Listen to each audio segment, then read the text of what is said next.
Hello everyone, সকলকে welcome জানাচ্ছি আমাদের আজকের ক্লাসে।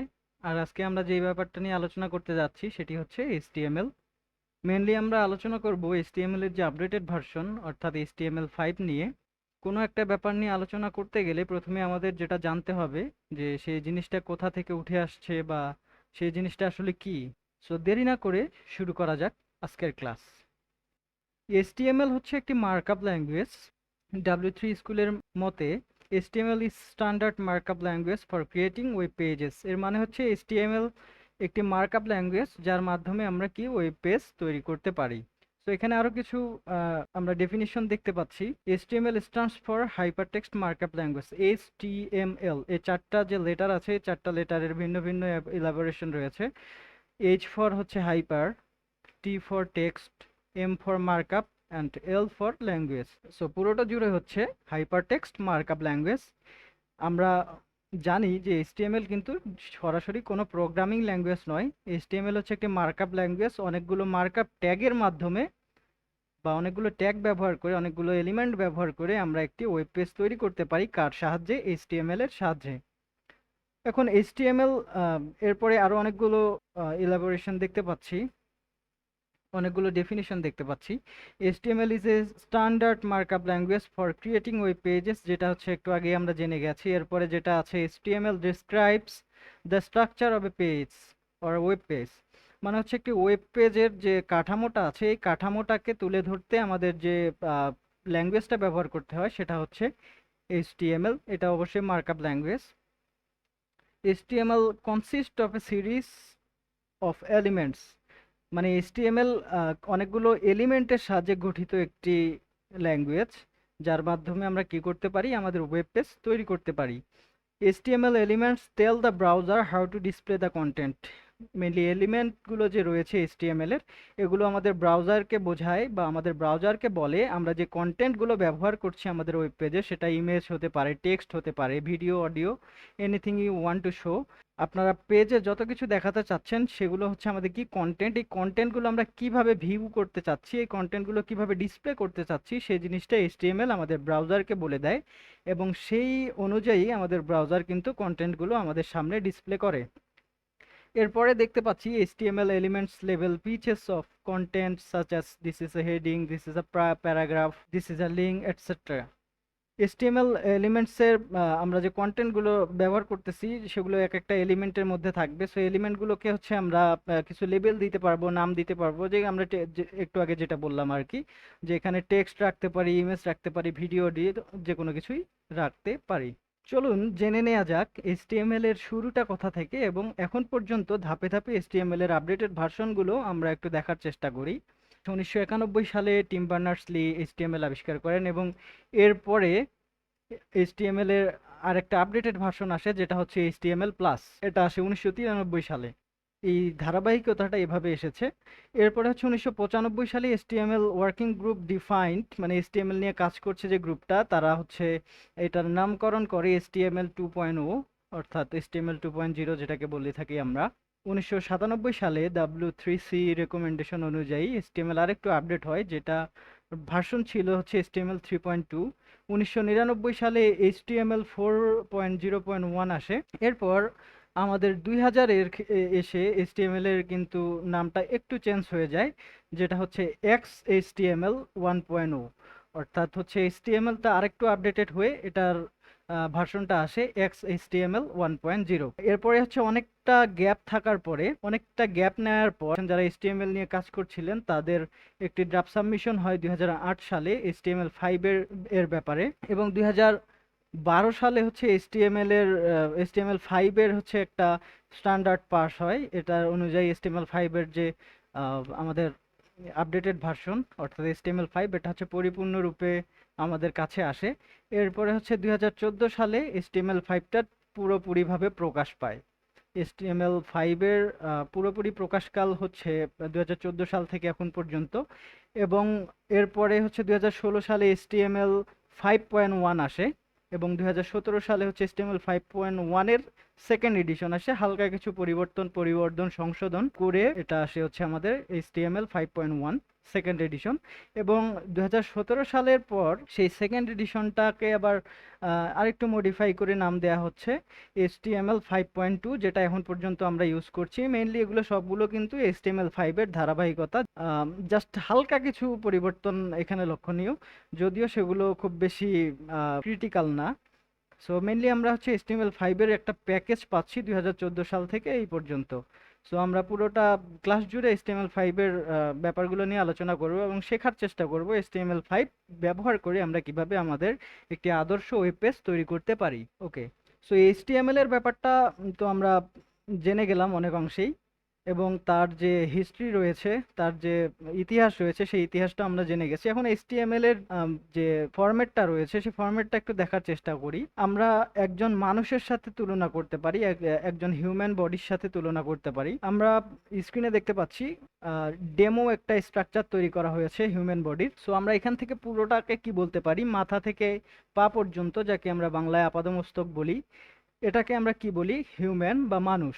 অবশ্যই মাথা ছাড়া কোনো মানুষ হয় না, হাত পা ছাড়া বা বুকের অংশ, বডির যে বাকি অংশ রয়েছে, পার্টস রয়েছে, এগুলো ছাড়া কোনো মানুষ হয় না। কিন্তু পুরোটা জুড়ে কি হয়, একজন মানুষ বা হচ্ছে একজন হিউম্যান। কিন্তু এর ভিতরে আবার আমরা দুইটা অংশে ভাগ করতে পারি, একটা হচ্ছে আপার বডি বা হচ্ছে হেড অংশ, এবং লোয়ার বডি, যেটা আমরা গলা থেকে পা পর্যন্ত ধরতে পারি। সো আমরা HTML এর দিকে সাদৃশ্যে যদি নিতে চাই, সেক্ষেত্রে পুরোটা আমার হচ্ছে কি একটা হিউম্যান, এবং তার মধ্যে দুইটা অংশ রয়েছে, একটা হচ্ছে হেড অংশ এবং গলার নিচ থেকে হচ্ছে বডি অংশ।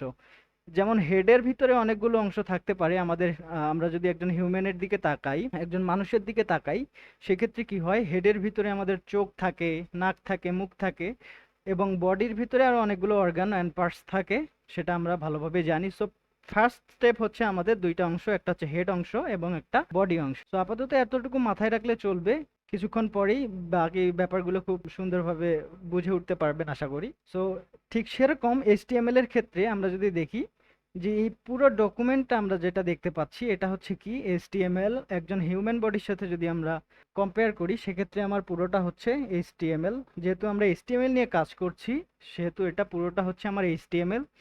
HTML এ কিছু ট্যাগ ব্যবহার করা হয়, যেটা প্রথম থেকে বলে আসতেছি। সো এই যে আমরা দেখতে পাচ্ছি অ্যাঙ্গেল ব্র্যাকেটের ভিতরে HTML লেখা, এটা কিন্তু একটা ট্যাগ, এবং ট্যাগের দুইটা অংশ থাকতে পারে, ওপেনিং ট্যাগ এবং ক্লোজিং ট্যাগ। আচ্ছা, একটু পরে হচ্ছে এই ব্যাপারগুলো আরো ক্লিয়ার হয়ে যাবে। সো প্রথমে আমরা ধরে নিই এই জায়গা থেকে এই জায়গা পর্যন্ত হচ্ছে HTML, এবং এর ভিতরে কি দুইটা অংশ রয়েছে, একটা হচ্ছে হেড অংশ। হেড অংশের ভিতরে যে কোনো কিছুই থাকতে পারে, এটা ধীরে ধীরে আমরা শিখে যাব আলোচনা সাপেক্ষে। এবং হেড অংশের নিচে আমরা কি দেখতে পাচ্ছি, বডি অংশ। ঠিক হিউম্যান বডির ক্ষেত্রে যেরকম ছিল যে অনেকগুলো অর্গান পার্টস থাকতে পারে, ঠিক সেরকম বডির ভিতরে অনেকগুলো অর্গান বা পার্টস আমাদের থাকবে। কোথায়, HTML এর যে ডকুমেন্ট রয়েছে সেখানে। এবং আমার ব্রাউজারে আমি কোন কন্টেন্টগুলো দেখাতে চাচ্ছি, সেই কন্টেন্টগুলো আমরা বডির ভিতরে রাখতে পারবো। সো এই হচ্ছে একটা বেসিক স্ট্রাকচার, এটা মাথার মধ্যে রাখতে হবে। এখন আমরা ট্যাগ নিয়ে যেহেতু আলোচনা করলাম বা বলে আসছি প্রথম থেকে, ট্যাগ নিয়ে মার্কআপ ল্যাঙ্গুয়েজ তৈরি হয়েছে, ট্যাগ নিয়ে কাজ করে HTML। সো এই ট্যাগ ব্যাপারটা নিয়ে একটু আমাদের ধারণা থাকা উচিত। সো ট্যাগ হচ্ছে এমন একটা অংশ HTML এর, যেটার মাঝে বা যেটার দ্বারা আমরা আমাদের কন্টেন্টগুলোকে ডিসপ্লে করতে পারি। সো আমরা একটা H1 নামে একটা ট্যাগ দেখতে পাচ্ছি, যেটা হচ্ছে H1 অ্যাঙ্গেল ব্র্যাকেটে থাকা মানেই সেটা একটা ট্যাগ। HTML এর ক্ষেত্রে আমি আবারও বলছি, HTML এর ক্ষেত্রে অ্যাঙ্গেল ব্র্যাকেটের মধ্যে যদি কোনো কিছু থাকে, সেটা হচ্ছে একটা ট্যাগ। সো এখানে আমরা দেখতে পাচ্ছি H1 অ্যাঙ্গেল ব্র্যাকেটের মধ্যে রয়েছে। সো আমরা ধরে নিতেই পারি H1 একটি ট্যাগ। এবং এর ভিতরে আমি কি শো করতে চাচ্ছি, একটি টেক্সট শো করতে চাচ্ছি, যেটা হচ্ছে মাই ফার্স্ট হেডিং। এবং এই অংশটা মানে এই টেক্সটটা কতটুকু অংশ জুড়ে রয়েছে, সেটা হচ্ছে আমার H1 থেকে শুরু করে, H1 স্টার্টিং ট্যাগ থেকে শুরু করে ক্লোজিং ট্যাগের ভিতরে আমি যা লিখবো, সেটা আমার কি হবে, হেডিং অনুযায়ী শো করবে। এটা আমরা প্র্যাকটিক্যালি আরো ভালোভাবে বুঝতে পারবো। সো জাস্ট এতটুকু আপাতত মাথায় রাখি যে ট্যাগগুলো দুই প্রকার হতে পারে, একটা হচ্ছে ইমটি ট্যাগ, এবং আরেকটা ট্যাগের কি হতে পারে, স্টার্ট ট্যাগ থাকতে পারে এবং ইন ট্যাগ থাকতে পারে, অর্থাৎ ওপেনিং ট্যাগ এবং ক্লোজিং ট্যাগ থাকতে পারে, যেটা এখানে আমরা দেখতে পাচ্ছি H1। এটার একটা স্টার্টিং ট্যাগ রয়েছে, ওপেনিং ট্যাগ রয়েছে H1, এবং ক্লোজিং ট্যাগটা হচ্ছে কি H1ই থাকবে অ্যাঙ্গেল ব্র্যাকেটের ভিতরে, কিন্তু তার সামনে কি হবে, একটি স্ল্যাশ ইউজ করতে হবে, যেটার মানে আমরা বোঝাচ্ছি আমার এই ট্যাগটা এই অংশে শেষ হয়ে গিয়েছে। এরপরে হচ্ছে আমরা পি একটা ট্যাগ দেখতে পাচ্ছি এখানে, অবশ্যই অ্যাঙ্গেল ব্র্যাকেটের ভেতরে থাকা মানে এটা একটা ট্যাগ, পি ট্যাগ। এটার ওপেনিং ট্যাগ জাস্ট পি, এবং ক্লোজিং ট্যাগ হচ্ছে কি স্ল্যাশ পি। এর মানে হচ্ছে পি এবং স্ল্যাশ এই ট্যাগের মধ্যে আমি কি রাখতে চাচ্ছি সেই জিনিসগুলো রাখতে হবে। যেরকম এখানে একটা টেক্সট দেখতে পাচ্ছি, মাই ফার্স্ট প্যারাগ্রাফ, এটা থাকছে কোথায়, আমার ওপেনিং ট্যাগ পি এবং ক্লোজিং ট্যাগ পি এর মাঝামাঝি। তো আরেকটা বললাম যেটা হচ্ছে এমটি ট্যাগ, অর্থাৎ এর কোনো ক্লোজিং ট্যাগ লাগে না, ঠিক সেরকম এখানে আরেকটা ট্যাগ দেখতে পাচ্ছি বিআর, বিআর ফর ব্রেক। আপাতত জাস্ট এতটুকু এলাবোরেশন জেনে রাখলেই হবে, বিআর ফর ব্রেক, বাকিটা আমরা হচ্ছে প্র্যাকটিক্যালি দেখবো। বিআর জাস্ট একটা এমটি ট্যাগ, নিজের জন্য নিজে, অর্থাৎ একা। ওকে, এখন আমরা ট্যাগগুলো নিয়ে একটু দেখার চেষ্টা করি যে হচ্ছে ট্যাগগুলো আসলে কি বোঝাচ্ছে। এখানে আমরা দেখতে পাচ্ছি একটা ট্যাগ রয়েছে ডক টাইপ এইচটিএমএল, এখানে একটা বিস্ময়সূচক চিহ্ন বা হচ্ছে এক্সক্লামেটরি সাইন রয়েছে। অ্যাঙ্গেল ব্র্যাকেটের মধ্যে থাকা মানেই হচ্ছে একটি ট্যাগ। সো এটা এতটুকু তো আমরা জানি, মাথায় আছে, আমি আশা করতেই পারি। সো এটা একটা ট্যাগ। এই ট্যাগটা কি বোঝায়, doc type HTML declaration defines that this documents is an HTML five document. এর মানে হচ্ছে এই ট্যাগটা দ্বারা আমরা বোঝাতে পারি, বা হচ্ছে এই ট্যাগটা বোঝায় যে এই ফাইলটা বা হচ্ছে এই ডকুমেন্টটা একটা HTML5 এর ডকুমেন্ট। ওকে, দেন হচ্ছে আমরা সিম্পল HTML ট্যাগ দেখতে পাচ্ছি অ্যাঙ্গেল ব্র্যাকেটের ভিতরে। এটা কি করে, the HTML element is the root element of an HTML page. এটা হচ্ছে কি আমার একটা HTML পেজের রুট এলিমেন্ট, যেটা মানে হচ্ছে ওই যে আপাদমস্তক হিউম্যান বডির উপর থেকে নিচ পর্যন্ত বোঝাতে আমরা কি বলি, হিউম্যান বা মানুষ। ঠিক সেরকম HTML যে আমরা ডকুমেন্ট নিয়ে কাজ করতেছি সেটা উপর থেকে নিচ পর্যন্ত, অর্থাৎ যত এলিমেন্ট থাকবে সব এলিমেন্টগুলো এর ভিতরে থাকবে। কার ভিতরে থাকবে, HTML এর ভিতরে থাকবে। এরপরে আমরা দেখতে পাচ্ছি হেড একটা ট্যাগ। এর মানে কি, এর মানে হচ্ছে the head element contains meta information about the HTML pages or HTML page.